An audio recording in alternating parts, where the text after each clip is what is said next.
Hello, English learners. Welcome back to English Pod. My name is Marco. And my name is Erica.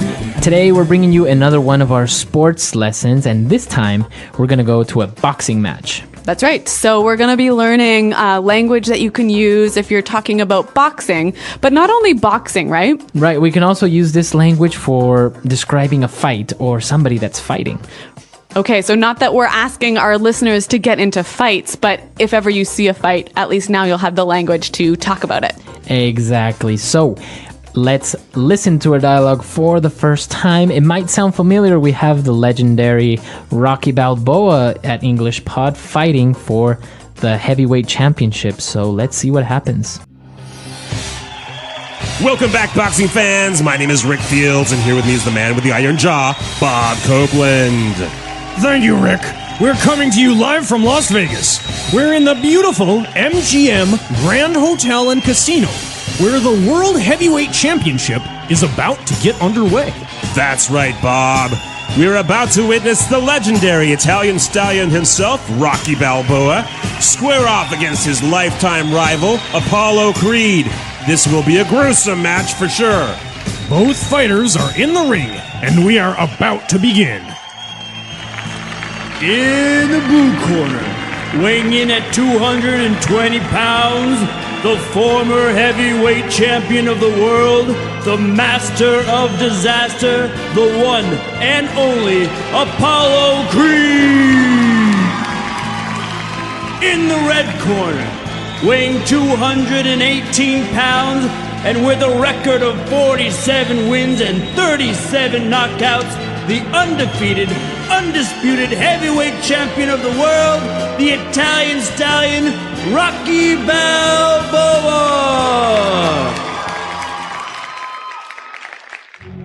There's the bell, and this fight is underway. Apollo quickly attacks Rocky with quick, strong jabs. Rocky dodges successfully and counterattacks with a strong right hook. Apollo is cut. Rocky landed a strong blow to his right eyebrow and cut him.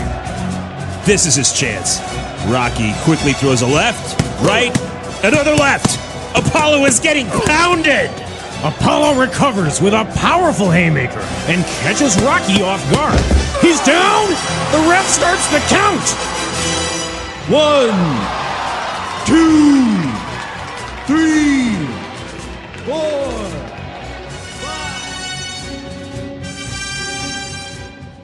Wow, sounds like a great fight. Amazing fight, and I don't know who's going to win. Rocky apparently got knocked down. What do you think will happen? Well, if I know anything about Rocky Balboa, he will not stay knocked down for long. All right, so let's take a look at some of the language we saw in this dialogue in Language Takeaway. Language takeaway. Well, Rick Fields said that we have a very gruesome match tonight. A gruesome match. Gruesome. All right, so if something is gruesome... It's bad, it's terrible, it's bloody. Okay, bloody, terrible, very hard, or like a gruesome fight would be a very bloody fight. Yeah, or a gruesome film.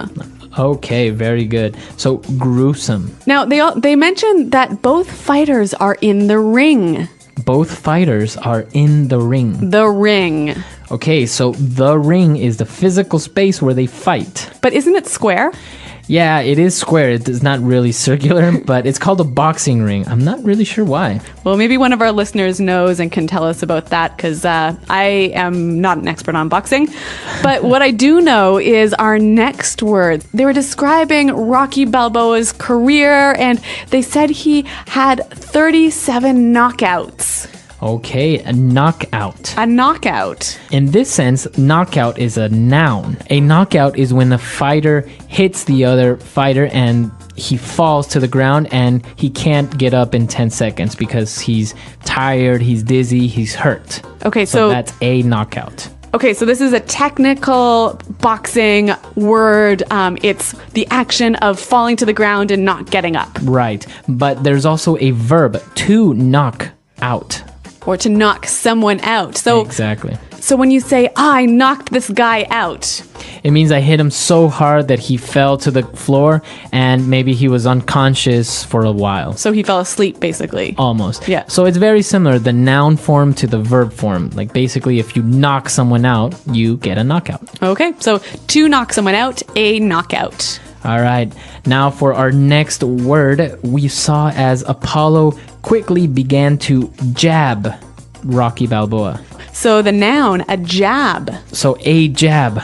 Quick jabs. So a jab is a kind of punch, right? It's a fast, short, but not very strong punch. Okay, so a technical boxing word, a jab. A jab. This can also be a verb, right? Right, so to jab. To jab. Now, Apollo was throwing jabs and Rocky began to dodge. All right, and that's our next word, to dodge. Dodge. D-O-D-G-E, to dodge. All right, so if you dodge, you're trying to avoid getting hit. Right, so you move your body so that you're not hit. Exactly. Now, we can also use it in different ways. Not only do you dodge when somebody's trying to punch you, you can also, for example, dodge a bullet. Right, so when you dodge a bullet, you avoid some bad situation or some bad event. Right, so we have many examples of dodge used in other contexts, so why don't we listen to some examples? Example 1. See that guy dodging through the traffic? He's going to get hit by a car if he's not careful. Example 2. Well, the storm turned south, so it looks like we managed to dodge a bullet. Example 3. Look, you're the one who is in charge of sales and the numbers are down. It's your problem, so stop trying to dodge your responsibilities. You know, that word reminds me of another sport, dodgeball. Oh, dodgeball, exactly. Same principle. Yeah, but that's an entirely different lesson. I think we need to focus here on the boxing vocabulary. So the announcers said that Apollo is getting pounded. To get pounded. To get pounded. Now, if someone is getting pounded, they're getting hit really hard. And a lot. So to get pounded. Get pounded. And now we have one more word, and it's also another boxing term called a haymaker. A powerful haymaker. Okay, so Apollo received a powerful haymaker. Now, this word is actually new to me. So, Marco, what does it mean? Basically, it's a very strong, very wild punch. Okay, so you don't have really good form. Your body is kind of moving all over the place. Right, so you don't have much balance, so you just throw your entire body and your fist at someone to hit them as hard as you can. That's a haymaker. All right, a technical boxing word here for you guys. But now we've got some interesting phrases for you on Fluency Builder. Fluency Builder. All right, so on Fluency Builder today, we're going to take a look at some of these phrases, and we have 4 of them for you today. So let's get started with the first one. Well, the announcers said that the boxing match was about to get underway. Okay, to get underway. To get underway. So again, this is another way of saying about to begin. Right. All right, so we're about to get underway with this new project. Or the meeting's just about to get underway, so make sure everyone's here. Very good. So the match was about to get underway, and the sports announcer said that Rocky Balboa is going to square off against his lifetime rival. So we're going to look at this phrase, to square off against someone. All right, I'm going to square off against Jim. All right, when you square off against Jim, you get ready to fight with him or to compete with him, right? Right, so we're about to have a one-to-one competition. So this is like a sports word, but it's also really commonly used in a lot of different contexts. So why don't we hear a few more examples of how we can use this phrase, to square off? Example 1. The two countries are moving their armies close to the borders as they prepare to square off in a border dispute. Example 2. Italy and Brazil are squaring off in the final game this afternoon. Example 3. Lisa and Daniel squared off against each other in the marketing meeting today. They were both pretty angry. All right, so great examples, and I think we can use it now not only in boxing, but in other situations. Now, Bob said that Rocky landed a strong blow. To land a strong blow. All right, so land a strong blow. Now, let's break this down. So, a blow. A blow is a punch or a hit. Okay, and when you land a strong blow, what happens? You basically successfully hit your opponent with a punch or hit. So you hit them, so your fist meets their body. Yeah, so your fist landed on their body. So I could also change this a little bit. I could say, I landed a punch. Right. Or in boxing terms, he landed a strong left jab. Okay, so to land a blow. The announcer described it as Rock threw a left. To throw a left. So he said he threw a left and a right. Now again, we'll take this one apart. So a left, what are we talking about? Basically a left punch, but we can omit punch. Okay, so it's a punch with your left hand, but the verb throw, you throw a left punch. So basically you punch somebody with your left. Okay, so it's just another way of saying to punch someone. To punch someone, right? Yeah. So Bob started to throw some punches at the other guy. All right, or look over there, that guy's throwing punches. All right, so to throw a left, to throw a punch. Now again, you can use this in a lot of different ways with a lot of different types of punches. So you could say to throw a jab. Okay, or throw an uppercut. Or throw a hook. Okay, so now that we've seen all these phrases, why don't we listen to the dialogue for the very last time, and we'll come back in a little bit. Welcome back, boxing fans. My name is Rick Fields, and here with me is the man with the iron jaw, Bob Copeland. Thank you, Rick. We're coming to you live from Las Vegas. We're in the beautiful MGM Grand Hotel and Casino, where the World Heavyweight Championship is about to get underway. That's right, Bob. We're about to witness the legendary Italian stallion himself, Rocky Balboa, square off against his lifetime rival, Apollo Creed. This will be a gruesome match for sure. Both fighters are in the ring, and we are about to begin. In the blue corner, weighing in at 220 pounds, the former heavyweight champion of the world, the master of disaster, the one and only Apollo Creed. In the red corner, weighing 218 pounds and with a record of 47 wins and 37 knockouts, the undefeated, undisputed heavyweight champion of the world, the Italian stallion, Rocky Balboa.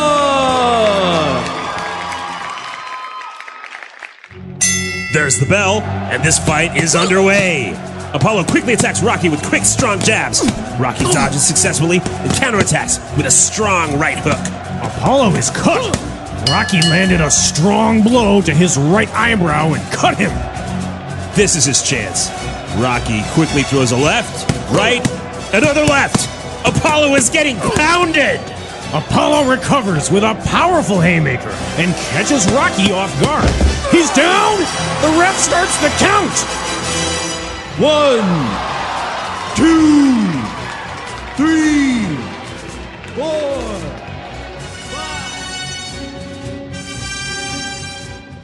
So as I mentioned, Marco, I'm not really that much of a fan or that knowledgeable about boxing. And actually, this is becoming a theme in these sports lessons, isn't it? Well, boxing is a very popular sport in North America. I'm not really that big of a fan, but I have seen a couple of matches, and it's very interesting because, as we saw in our dialogue, most big fights take place in Las Vegas at some big hotel. Right, but you said it's super popular and everyone wants to watch these matches, and obviously everyone can't go to Las Vegas. So what's the common way for most people to watch these boxing matches? Right, so in the United States, there's something very popular called pay-per-view, and I'm sure in your countries you have something similar. Basically, pay-per-view, you can buy the fight so you can have access to it and watch it on your TV. But you only pay one time to watch like maybe 2 hours, right? Right. So let's say you're at your house, it's 6 o'clock and the fight begins at 8. So you can call your TV cable company or maybe use on the internet with a credit card, and they activate it on your TV so you can watch the fight, and when it's over, well, you finished watching it. Now, it's pretty expensive, isn't it?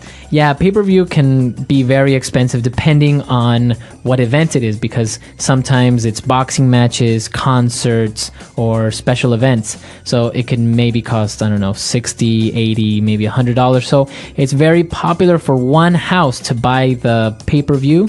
And then many friends come over and everyone chips in with $5 or $10 and everyone watches it on one TV. All right, so the pay-per-view boxing party, a common way to watch the sport in America. Exactly. Now, why don't you guys visit our website and tell us about boxing? Do you guys like it? Do you know anything about it? Are you guys maybe even boxers yourselves? Or former boxers. All right, so we'll see you guys at our website. And also, if you have any questions or comments, be sure to leave them there as well. You can find us at englishpod.com. And until next time, thanks for listening and goodbye. Bye.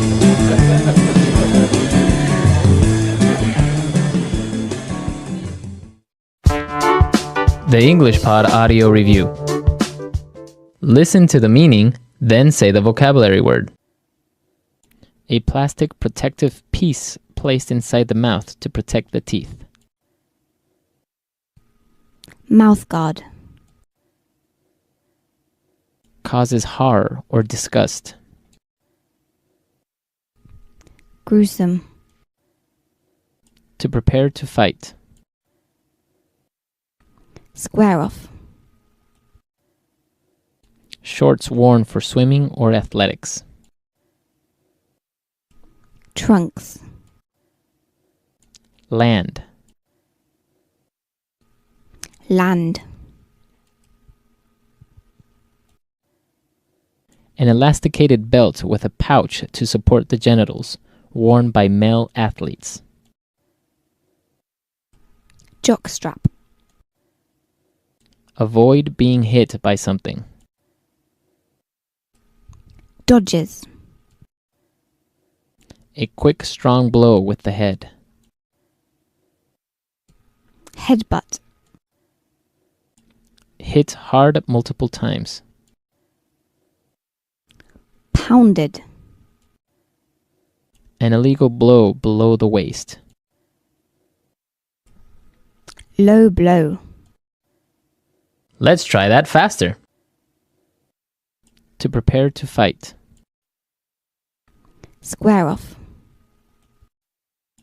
Hit hard multiple times. Pounded. Land. Land. An illegal blow below the waist. Low blow. Causes horror or disgust. Gruesome. A quick, strong blow with the head. Headbutt. An elasticated belt with a pouch to support the genitals, worn by male athletes. Jockstrap. Avoid being hit by something. Dodges. Shorts worn for swimming or athletics. Trunks. A plastic protective piece placed inside the mouth to protect the teeth.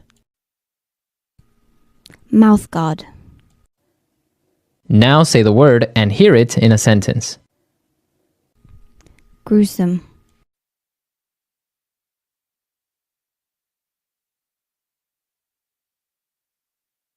Last night's match was one of the most gruesome fights I've ever seen.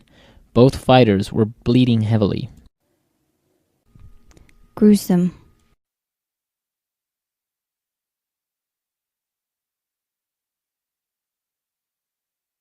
Wow, that is one gruesome looking cut. You might need to go to the doctor and get stitches. Gruesome.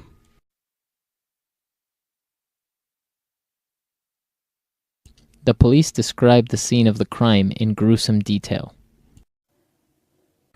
Square off.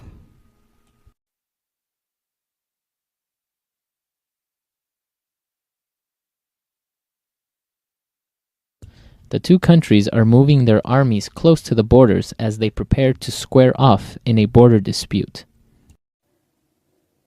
Square off.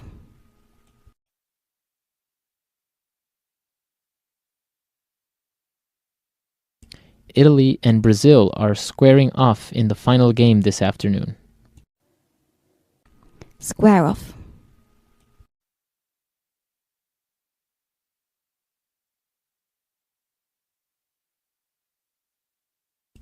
Lisa and Daniel squared off against each other in the marketing meeting today. They were both pretty angry. Land.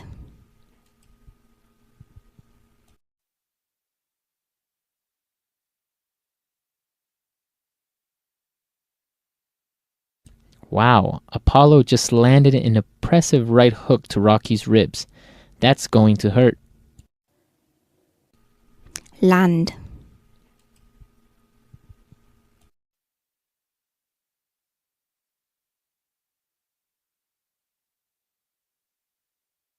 Hey, I didn't lose too badly in the fight yesterday. I landed a few good punches here and there. Land.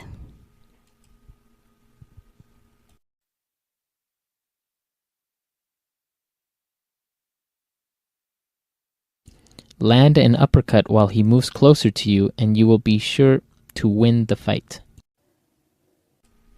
Dodges.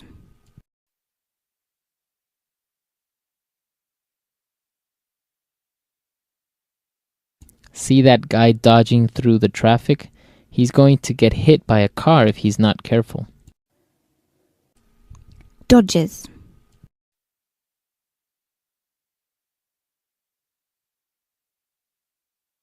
Well, the storm turned south, so it looks like we managed to dodge a bullet. Dodges.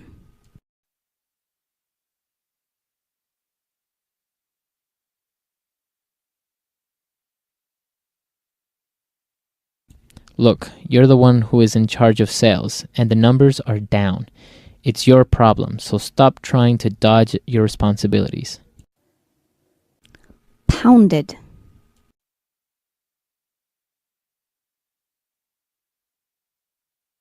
If you say one more thing about my mother, I'm going to pound you. Pounded.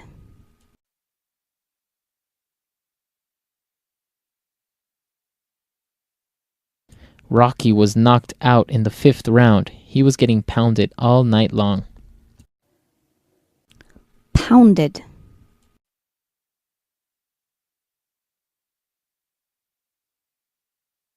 I don't think that movie is going to win any awards. It was pounded by the critics.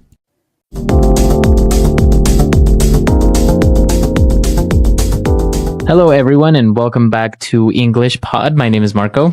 And my name is Catherine, and we've got a great lesson for you today. What level is this, Marco? This is an elementary lesson, and we're going to be touching one of these medical topics. Today, we're going to talk about chicken pox. Oh, gosh, I hated the chicken pox. They're horrible, and they itch, and you can't do anything about it, and your parents say, don't scratch. Right. So chicken pox is a illness that you get usually as a child, and what happens is you start getting these little red dots all over your body, like little mosquito bites. Exactly, and they come all over your body, like your arms, legs, face, and you can only get this disease once, unless maybe you didn't really get it too seriously. So most people get this when they're children. Exactly, and what makes you very uncomfortable when you get chicken pox, as you said, it's these little red dots. They itch, just like mosquito bites, but you can't scratch, because if you do, then your skin gets like marked, right? You have like stains Forever, like scars. So it's best not to scratch, and that's what we're going to talk about today. Somebody has the chicken pox. So let's listen to our dialogue for the first time, and then we'll be right back.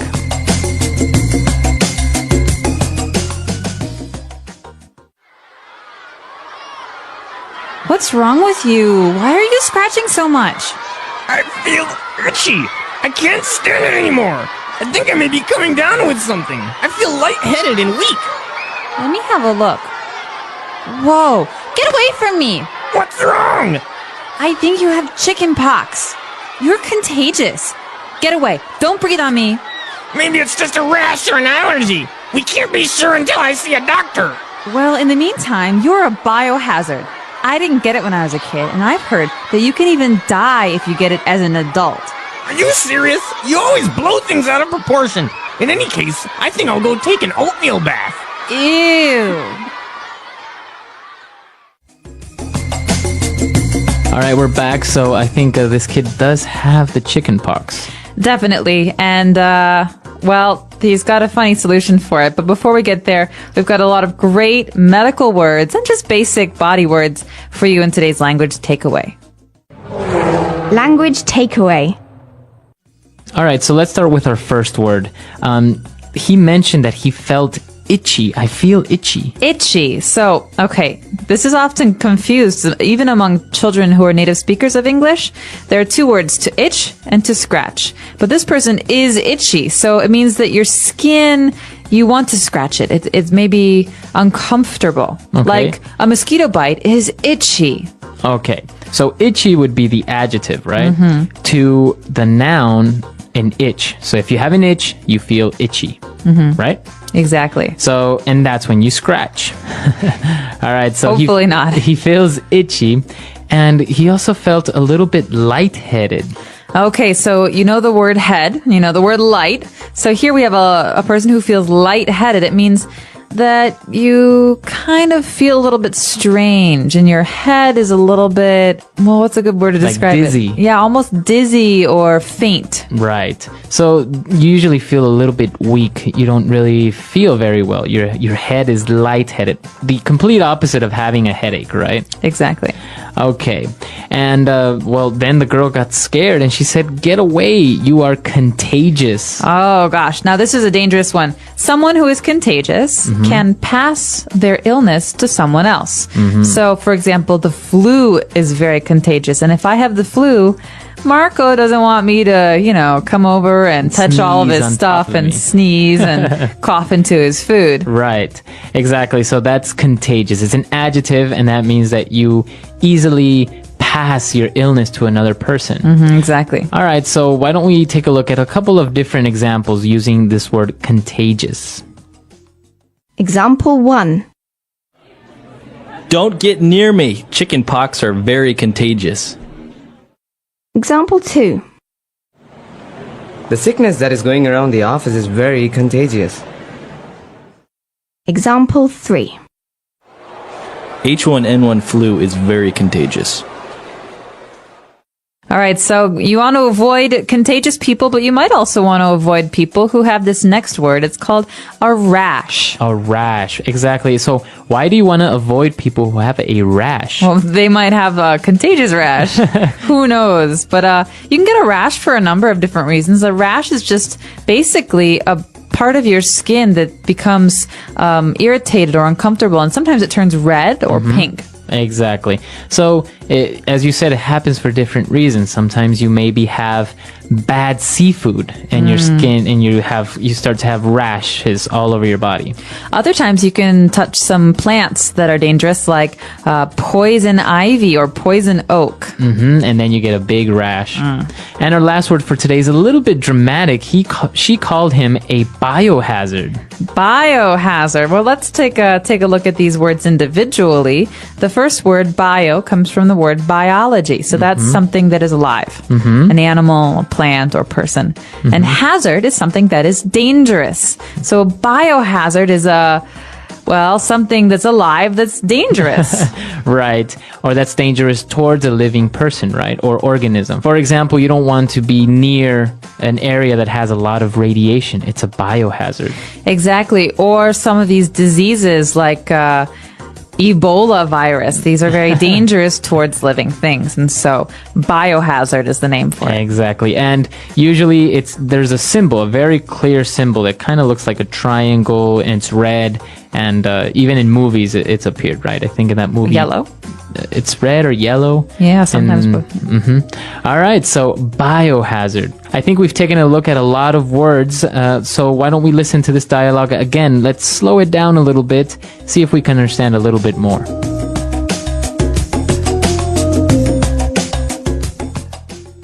What's wrong with you? Why are you scratching so much? I feel itchy. I can't stand it anymore. I think I may be coming down with something. I feel lightheaded and weak. Let me have a look. Whoa. Get away from me. What's wrong? I think you have the chicken pox. You're contagious. Get away. Don't breathe on me. Maybe it's just a rash or an allergy. We can't be sure until I see a doctor. Well, in the meantime, you are a biohazard.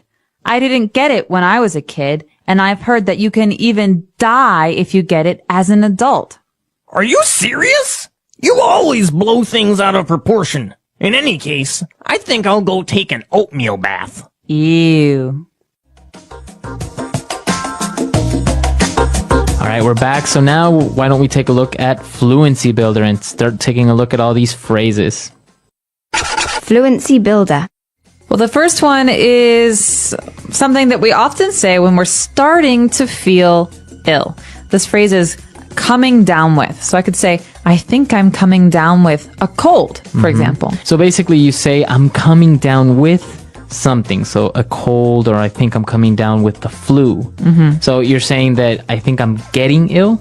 Exactly. It means I'm just starting to feel sick. And so you could say, I've had a cold for a week. You wouldn't use the phrase I'm coming down with in this situation. You'd only use it when you're starting to feel sick. Very good. So you could ask your boss, I think I'm coming down with the flu. Can I go home early?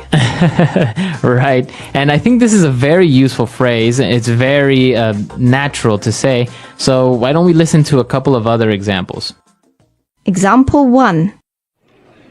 Honey, will you take my temperature? I think I'm coming down with something. Example 2. You must be coming down with a cold. Example 3. Tommy came down with the flu. All right, so coming down with the flu, coming down with the cough, etc. All right, what's our next phrase? Well, this one's great. It's a filler phrase. So, in the meantime. In the meantime. So I could say, all right, I'm going to go cook dinner.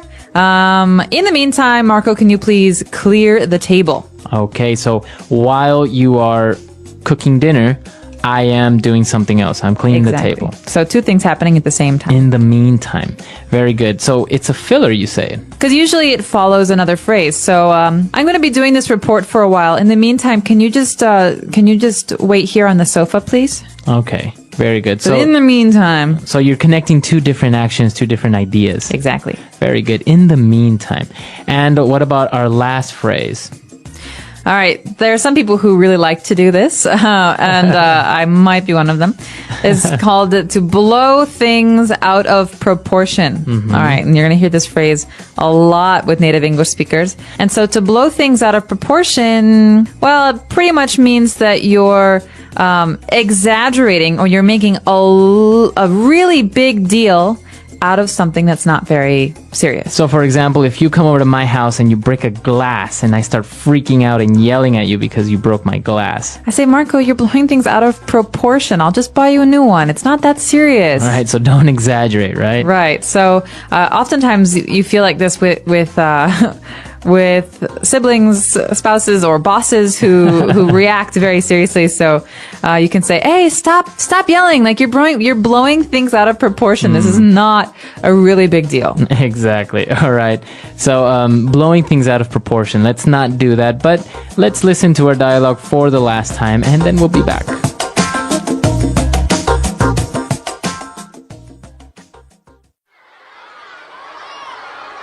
What's wrong with you? Why are you scratching so much? I feel itchy. I can't stand it anymore. I think I may be coming down with something. I feel lightheaded and weak. Let me have a look. Whoa, get away from me. What's wrong? I think you have chicken pox. You're contagious. Get away. Don't breathe on me. Maybe it's just a rash or an allergy. We can't be sure until I see a doctor. Well, in the meantime, you're a biohazard. I didn't get it when I was a kid, and I've heard that you can even die if you get it as an adult. Are you serious? You always blow things out of proportion. In any case, I think I'll go take an oatmeal bath. Ew.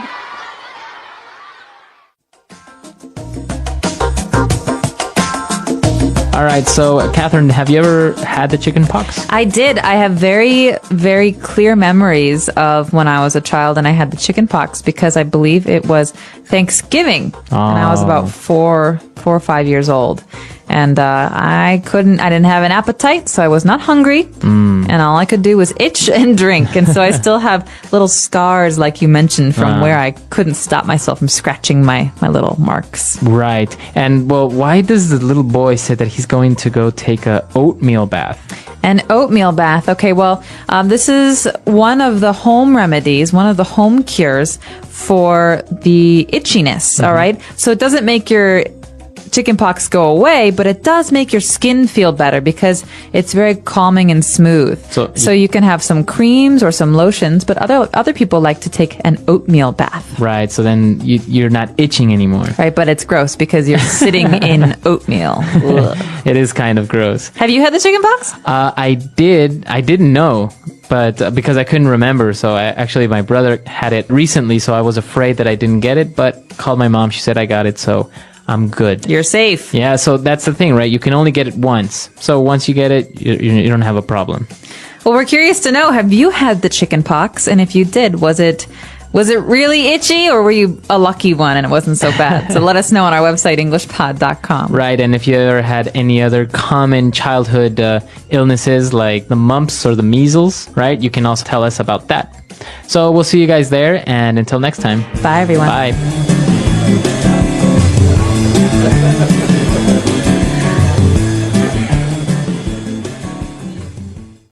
Chapter 1.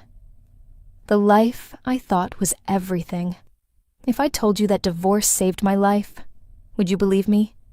Most people think divorce is only pain, but for me, it became the beginning of freedom. Let me tell you how it all started. My story may sound strange, but every word is true. This is the life I lived, the life I thought was perfect, and the life that almost broke me. My name is Elisa. I am 69 years old, and I live in the United States. People often see me now and call me strong. But I want to share with you the truth. I want to share with you my journey, my past life. I was married for many years. When I say many years, I mean most of my life. I entered that house as a young bride with dreams, but those dreams slowly turned into duties. From the first morning of my marriage till the last day with my husband, I lived for him. I cooked 3 meals a day. I pressed his shirts. I cleaned the floors. I kept everything in order so that he never had to lift a finger. People praised me as a good wife, and I thought that was my identity. I believed my worth was in serving him. I never asked for anything for myself. I did not buy clothes for me without his permission. I did not meet friends without telling him. My days started with his needs and ended with his moods. Sometimes I was tired, sometimes I was sick. But I told myself this was love. I told myself a wife must sacrifice. I thought if he was happy, I was happy. That belief was so deep in me that I never even thought of life outside him. You may ask me, didn't you feel trapped? The truth is, I did not know I was trapped. I thought that life was normal. I thought love meant giving everything and expecting nothing. I thought silence was peace. Looking back now, I realize how blind I was. But then, at that time, I believed this was the only way to live. There were moments when I wanted to say I am tired, but I swallowed my words. There were nights when I wanted to talk about my feelings, but he was always busy with himself. I waited for him to notice me, to ask me how I felt. But that moment never came. Still, I never complained. I thought maybe this is how all marriages are. Maybe I am too weak to ask for more. I remember a day when I had fever. My body was burning. My head was heavy. But he asked me to press his clothes. I stood there with tears in my eyes, pressing his white shirt while my hands shook. I wanted him to say, "Leave it. You need rest." But instead, he said, "Don't leave wrinkles." That day, I felt something break inside me, but still, I did not fight back. I told myself, this is my duty. My life became a pattern. Wake up, cook, clean, serve, sleep again and again every single day. I lost myself. I forgot what I liked, what I wanted, what made me smile. People outside thought we had a perfect marriage. They said, look at her. She takes such good care of him. She is so lucky. Lucky. That word cut me like a knife, because deep inside I felt empty. I was not lucky. I was lost. But I held on to hope. I kept telling myself, one day he will see how much I love him. One day he will thank me. I waited for years, but that day never came. Instead, something else came. Something that turned my life upside down. One evening, he sat at the table. His face was serious, his eyes cold. I thought maybe he was upset about work. I asked him softly if he wanted tea. He shook his head and said words I never thought I would hear. I want a divorce. At first, I laughed nervously. I thought he was joking. How could he say that after so many years? But his face did not change. My hands shook. My voice cracked. I begged him. I said, we can work it out. I will change. I will do more. I was ready to bend even further, even though I was already bent to the ground. But he was not listening. His mind was made. He said he wanted his freedom. He said he was tired. Tired. Those words felt like poison. Tired of what? I gave him everything. What more did he want? That night, I cried like a child. I held his hand. I begged him not to leave, but he pulled away. The man for whom I had lived every second of my life was walking out, and I could do nothing to stop him. I felt like my whole world was collapsing. I wanted to scream, but no sound came out. I wanted to run, but my legs were heavy. It was the most helpless moment of my life. For the next days, I tried to stop him. I cooked his favorite meals. I spoke sweetly. I prayed. I thought maybe he would change his mind. But nothing worked. Papers were signed. My marriage ended with a few strokes of a pen. Just like that, decades of sacrifice were thrown away. Do you know what it feels like to see your whole life disappear in a moment? It is like standing in a storm with no shelter. It is like drowning and no one reaching out a hand. That was me. A woman who gave everything, now left with nothing. And yet, I want to tell you something. That moment, as painful as it was also the beginning of my true story. At that time, I did not know it. At that time, all I saw was darkness. But life had a plan for me. A plan I could not see, but a plan that would one day set me free. This is where my journey begins. This is the story of how I lost everything, and how that loss became the door to a life I never imagined. Chapter 2. The day my world fell apart. I still remember the night he said it. The words cut me in half. Richard looked at me and said he wanted a divorce. His voice was calm, but my world shook. I thought it was a bad dream. I thought he would take his words back, but he did not. He looked at me with cold eyes and no care. I begged him. I told him I could change. I told him we could try again. I promised I would do more. I promised I would give up even the little I had kept for myself. I was ready to lose everything if it meant he stayed. But nothing touched him. His heart was far away. I held his hands and cried.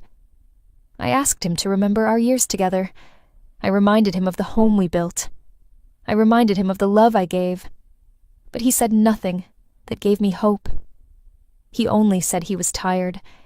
He only said he wanted peace. I could not understand. How could peace mean leaving me? That night, I could not sleep. I sat on the bed and cried until my body shook. I wanted to scream, but no sound came out. I wanted to run, but my legs felt weak. I pressed my face into the pillow, and it was wet with tears. I felt like a child who had lost everything at once. In the morning, I tried again. I cooked his favorite food. I smiled when he walked in. I spoke gently, hoping he would soften, but he ate in silence. He looked at me like I was not even there. My heart broke again. For days, I kept trying. I prayed in the night. I begged in the morning. I told him I could not live without him. But his eyes told me the truth. He had already left me in his heart. His body was there, but his love was gone. One evening, he placed papers on the table. Divorce papers. My hands shook as I touched them. I asked him not to do it. I said we could fix things. He said it was too late. He said nothing could change his mind. My chest burned. I thought my breath would stop. I tried to delay it. I told him I needed more time. He said I could take a few days, but it would not change anything. He was sure. His voice was steady. Mine was broken. I felt like I was fighting a war I could not win. When I finally signed the papers, it felt like death. I saw my name next to his, broken apart forever. The pen slipped in my hand, but I still wrote it. My tears fell on the page. I wanted to tear it apart, but it was done. Years of marriage ended in a few strokes. After that, I watched him pack. He took his clothes, his books, his things. I stood in the corner, unable to move. Each item he placed in the bag felt like a piece of me. I wanted to scream, "Stop! This is my life too." But I said nothing. My lips would not move. When he walked out the door, I followed him with my eyes. He did not look back. He did not pause. He left like I was nothing. The door closed. And with that sound, my world collapsed. I fell to the floor and cried until I could not breathe. I felt like my soul had been ripped apart. The days after were worse. I walked through the house like a ghost. I touched his shirts still hanging in the closet. I smelled them and cried. I sat at the table and looked at his empty chair. I made tea and poured 2 cups by mistake. Then I remembered he was gone. The pain was sharp. People called me. Some gave advice. Some told me to move on. Some said I was free now. Their words hurt me more. They did not know my heart. They did not know I had given my entire life to him. Without him, I felt worthless. Nights were the hardest. I lay in bed, staring at the empty space beside me. I hugged the pillow, pretending it was him. I closed my eyes, hoping to wake up and find it was just a dream. But every morning reality hit me again. He was gone. I kept blaming myself. I asked what I had done wrong. Was I not loving enough? Was I not kind enough? I searched for answers, but there were none. The truth was simple. He wanted to leave. He chose to walk away, and I could do nothing. I thought my story ended that day. I thought I would spend the rest of my life in darkness. But I was wrong. Life had other plans for me. I could not see it yet, but something new was waiting. The day my world fell apart, that was the day my new story began. Like, subscribe and share. Chapter 3. 6 months of darkness. When Richard walked out, my world went silent. The house felt heavy, but it was not the walls. It was my heart. I sat in one place for hours, not knowing what to do. I waited for him to come back. I waited for the sound of his steps, his voice calling my name, but nothing came, only silence. The first night alone was endless. I lay in bed and kept turning to the side where he once slept. I reached out with my hand, but the space was empty, cold. I hugged the pillow and cried until my throat hurt. My tears would not stop. My chest ached as if it would break. I thought, this is how my life will end. Alone, crying, forgotten. Morning came, but it gave me no comfort. I sat at the table with a cup of tea. I made 2 cups by mistake, then remembered he was not there. I stared at the second cup until the tea grew cold. I threw it away, but the pain stayed. Day after day, I repeated the same. Wake up, cry, sit, and wait. I had no energy. I had no hunger. Food had no taste. My body grew weak, but I did not care. I told myself, why eat? Why live when the person you lived for is gone? I stopped meeting people. I did not answer calls. When neighbors knocked, I pretended I was not home. I did not want their pity. I did not want their advice. I wanted only Richard, and he was gone.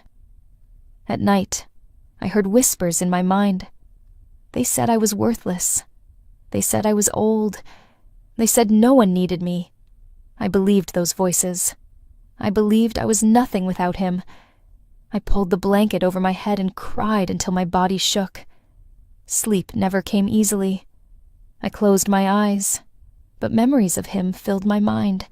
His laugh, his voice, his touch. Then I remembered his last words. I want a divorce. The memory stabbed me again and again. Weeks turned into months. 6 months of pain. 6 months of loneliness. I counted the days, but they felt the same. Every day was dark. Every night was long. Time moved, but I stayed stuck. My family kept their distance. They did not know how to handle me. Some friends tried to say I was lucky to be free. Their words hurt me more. Free. I did not feel free. I felt broken. I felt empty. One evening I walked past a mirror. I stopped. I saw my own face. My eyes were red, as my skin was pale. My lips had no smile. I stared at myself for a long time. I whispered, "Who are you now?" I had no answer. Without him, I was no one. At least that was what I believed. But even in the darkest nights, a small voice inside me refused to die. It whispered, "You are still here, Elisa. You are alive." I tried to push it away. I tried to silence it, but the voice returned. It came when I cried. It came when I sat alone. It said, "Your story is not finished." I did not believe it, but those words gave me something. A tiny spark.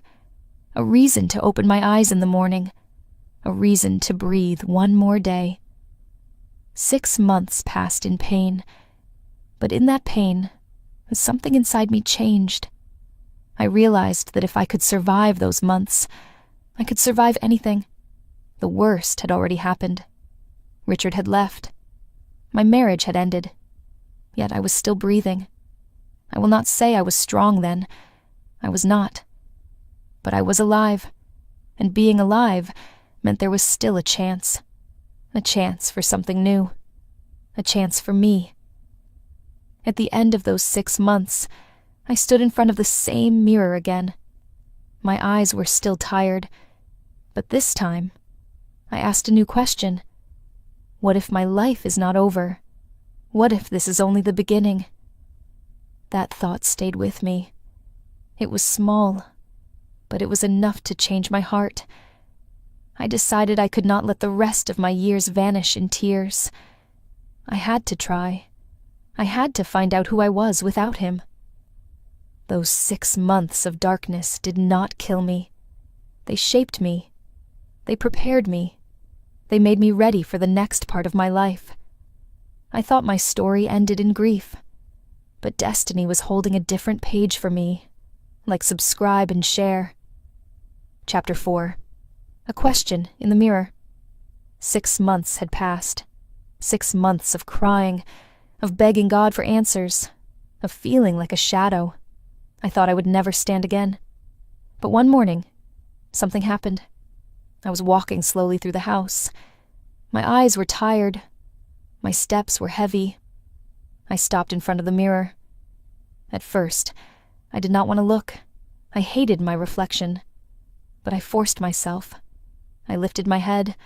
I looked at my own face. I saw a woman I did not know. Her eyes were swollen. Her skin was pale. Her lips were weak.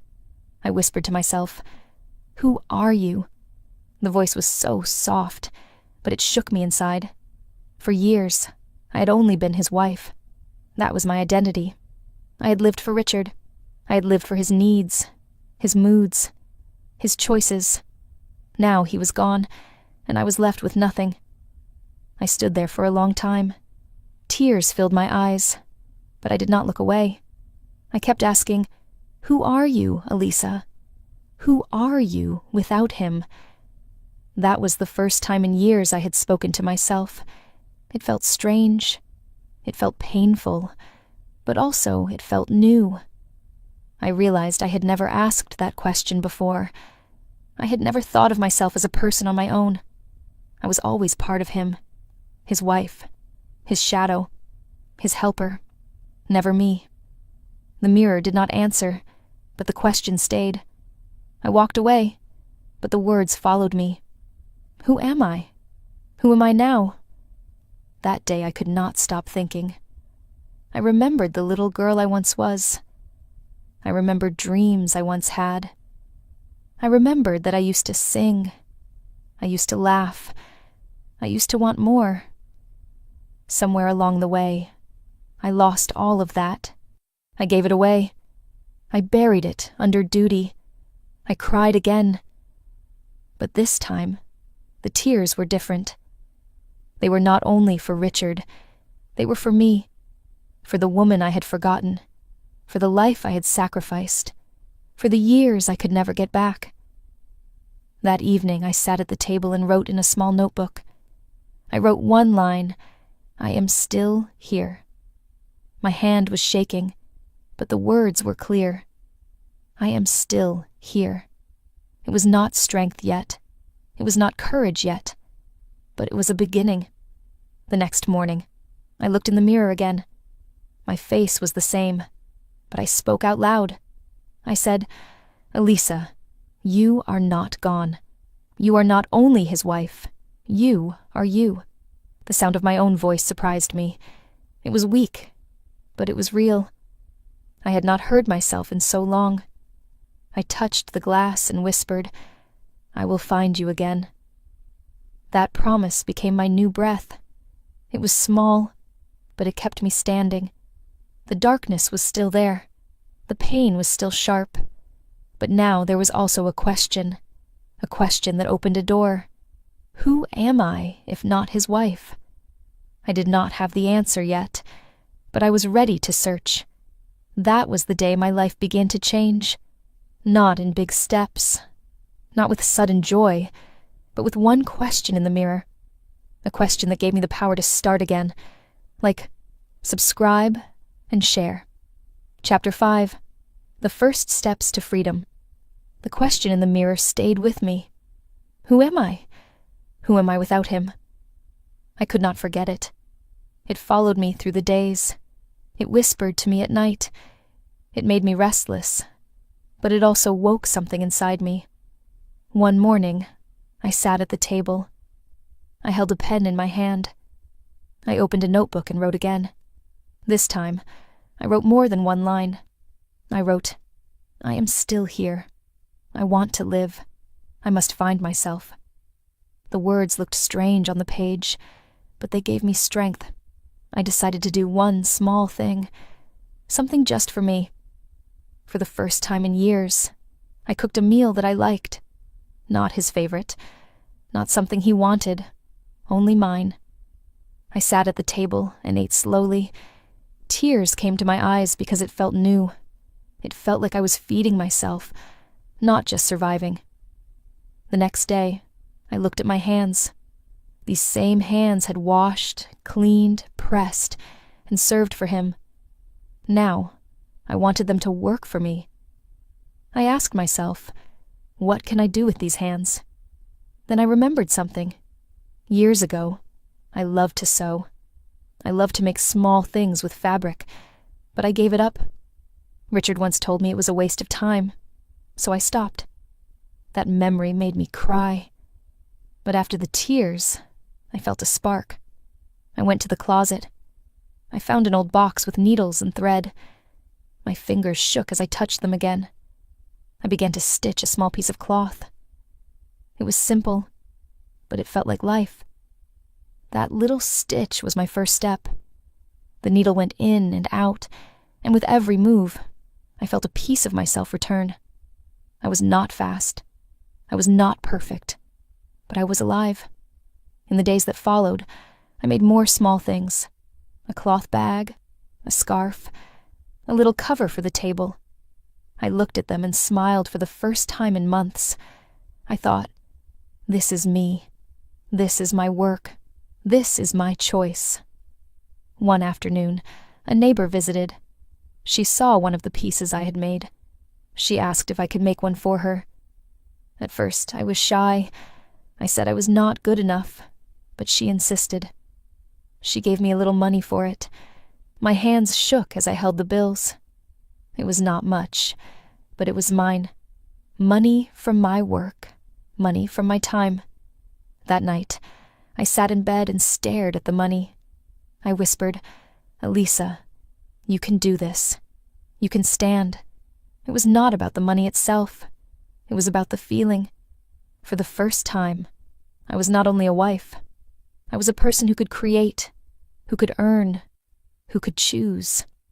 Slowly, word spread. Other women asked me to make things. They praised my work. They told me I had talent. I felt something new. Respect. Not the kind I begged for from Richard, but the kind that came because of what I could do. Every time I worked with my hands, I felt lighter. Every time someone smiled at my creations, I felt seen. Every time I earned a little money, I felt free. But it was not only about sewing. It was about time. For years, my time was not mine. Every hour belonged to him. Now, even when I was alone, those hours belonged to me. I could use them however I wanted. That freedom scared me at first, but then it gave me peace. I realized I did not have to beg for value anymore. I could give myself value. I could decide what mattered. I could decide what to do. It was not easy. I still cried at night. I still missed him sometimes. I still felt the pain of being left. But I also felt something new growing inside me. Strength, hope, freedom. One evening, I looked in the mirror again. I touched the glass and whispered, "You are finding yourself, Elisa. You are more than his wife. You are you." This time, I believed it a little more. The first steps were small. A meal for myself. A stitch in fabric. A neighbor's smile. A little money in my hand. But those small steps carried me forward. They carried me out of the darkness. I was learning that I could live. I was learning that I could even rise, and this was only the beginning. Like subscribe and share. Chapter 6. Success and Wealth. I never thought small steps could change a life, but little by little, my work began to grow. At first, it was only one neighbor, then another. Soon, people I did not even know came to me. They wanted the things I made. They said my work was special. They said it had care inside it. The first time I earned real money, I sat and stared at it for a long time. It was not about the bills. It was about the meaning. For years, I had served without pay, without thanks. Now, for the first time, the world was giving me something back. I saved that money in a small box. Each week, I added more. Every time I opened the box, I felt proud. It was proof that I could stand. Proof that I was no longer helpless. Proof that I could live without him. Orders kept coming.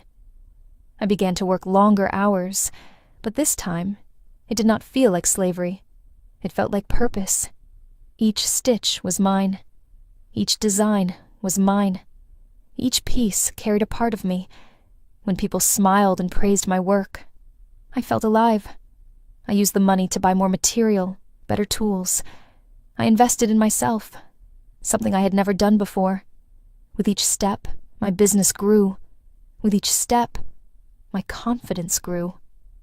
Soon I was earning more than I ever imagined. My savings increased.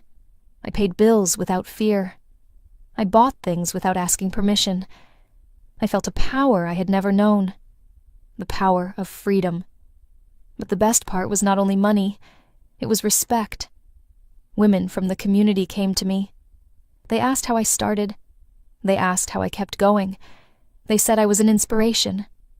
I looked at them and smiled with tears in my eyes. Me, Elisa, who once thought life was over, was now giving hope to others. I began to help people. I gave free pieces to women who had little. I shared part of my earnings with families who were struggling. I listened to their pain, and I told them my story. I said, if I can rise, so can you.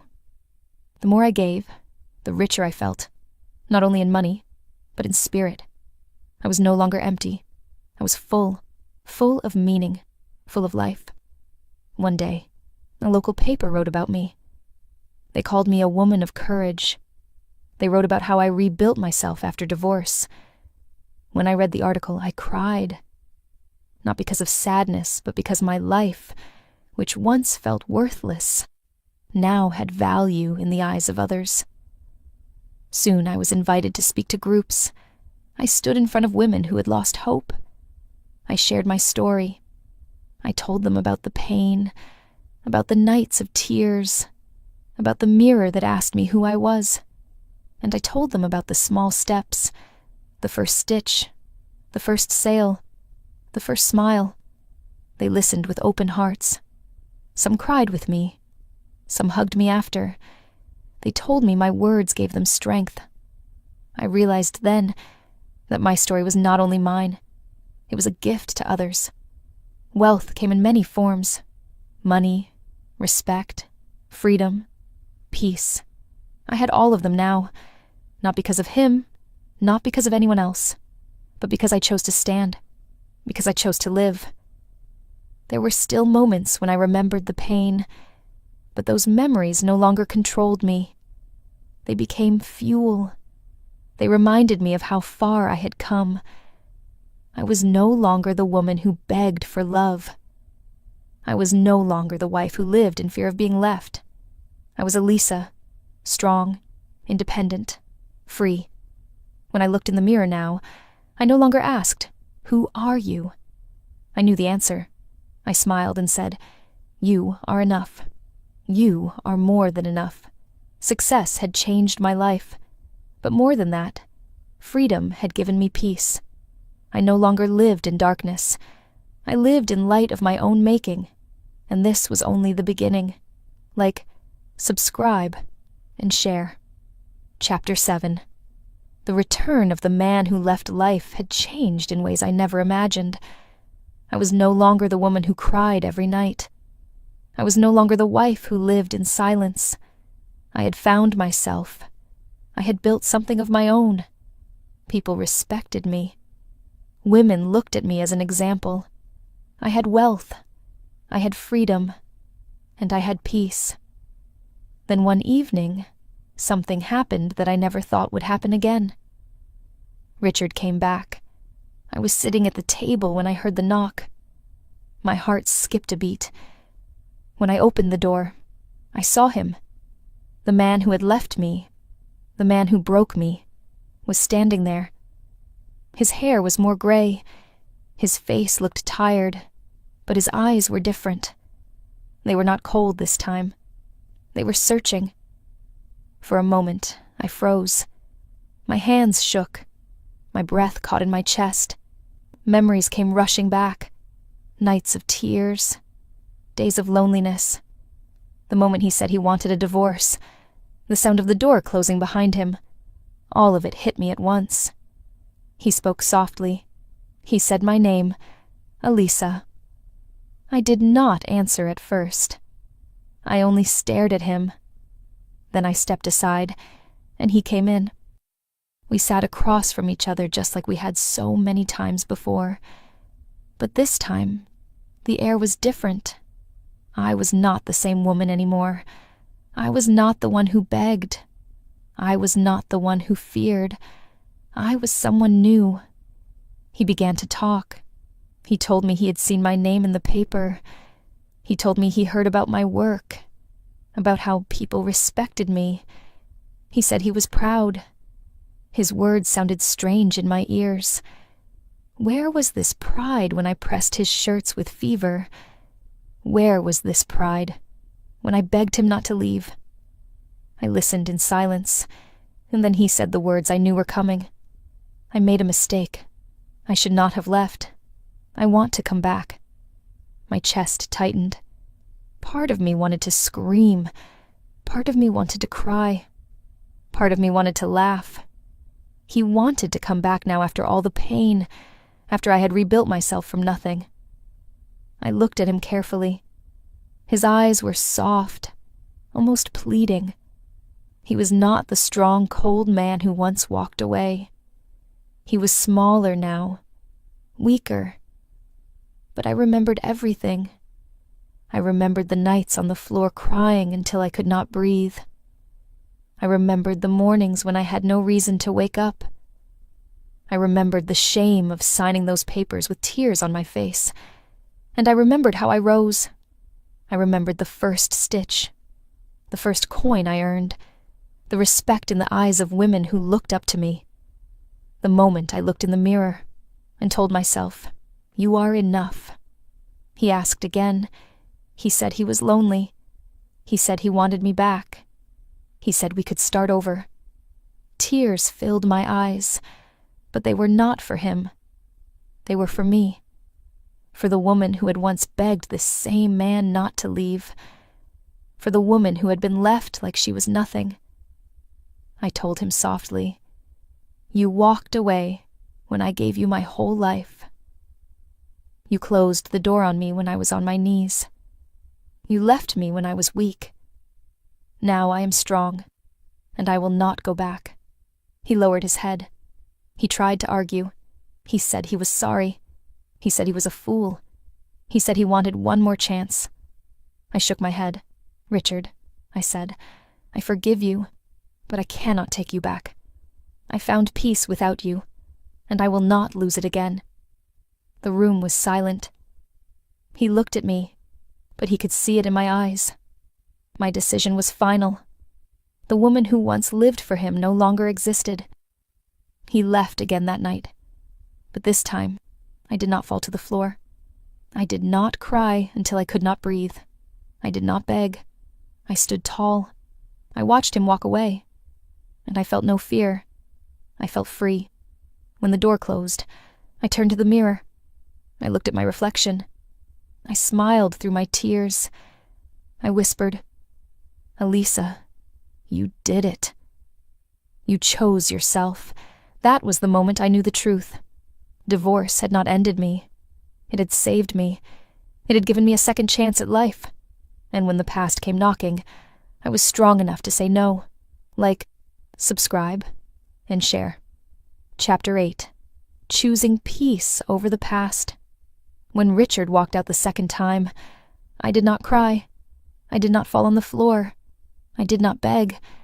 I stood still, and I felt a strange calm inside me. It was not anger. It was not joy. It was peace. For years, I had believed that he was my world. For years, I had thought my life would end without him. But now, as the door closed behind him, I knew the truth. I did not need him. I did not need his approval, his presence, or his love to exist. I had found myself, and that was enough. I went to the mirror like I had so many times before. I looked at the woman standing there. Her eyes were stronger now. Her lips had a faint smile. Her shoulders were straight. I whispered to myself, "You made it, Elisa. You survived. You grew. You chose yourself." The memories of pain were still inside me. They would never fully leave. But now they did not control me. They were part of my story, but not the whole story. They were the shadows that made my light shine brighter. I thought about Richard's words. He said he was sorry. He said he wanted me back. Years ago, I would have given anything to hear those words. I would have fallen at his feet. I would have thanked him just for staying. But now, those same words meant nothing. They came too late. I forgave him in my heart, not for him, but for me. I did not want to carry hate. I did not want to carry anger. I wanted peace, and peace only comes when you let go. So I let go. I let go of the years I gave away. I let go of the nights I cried. I let go of the woman who thought she was worthless. I closed that chapter, not with bitterness, not with regret, but with grace. I stood by the window and whispered, "Thank you, life. Thank you for breaking me. Thank you for teaching me that I am more than what I lost. Thank you for giving me a second chance." In the days that followed, I worked as usual. I helped women who came to me for advice. I shared my story with them. I told them the truth that pain can break you, but it can also build you. That love can hurt you, but self-love can heal you. That divorce is not always an ending. Sometimes it is the beginning. I saw hope in their eyes. Some of them were where I once was, crying in silence, begging for love, feeling invisible. I told them, "You are not invisible. You are enough. You can rise." And when they believed me even a little, I felt my purpose grow. I was no longer living in the past. I was no longer waiting for Richard to return. I was living in the present.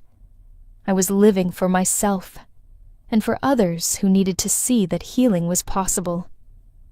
One morning, I woke up and smiled without reason. It had been years since that happened. I did not smile because of someone else. I smiled because I was alive, because I was free, because I was me. I had wealth now. I had respect. I had a name people knew. But none of those things were my real treasure. My real treasure was peace. The kind of peace that no one can take away. The kind of peace that comes from choosing yourself. I realized something that day. Divorce did not ruin my life. It gave me back my life. It gave me a chance to start again at 69. It gave me the strength to look at pain and still move forward. It gave me freedom. I will not lie. The journey was hard. There were nights when I thought I would not survive. There were mornings when I wished I would not wake up. But I did survive. I did wake up. And every step, every tear, every small act of courage led me here to peace. Now when I sit with people, I do not hide my story. I tell it openly. I tell them about the pain, the loss, the nights of tears. And then I tell them about the freedom, the joy, the peace that came after. I want them to know that it is possible, that life does not end when love ends. Sometimes people ask me if I would ever take Richard back. I smile and say, I gave him my life once. Now this life is mine, and that is the truth. I do not hate him. I do not wish him harm. But my path is different now. My heart is free. My soul is calm. I choose peace over the past. When I look at the sunrise now, I whisper a prayer of thanks, not for what I lost, but for what I gained.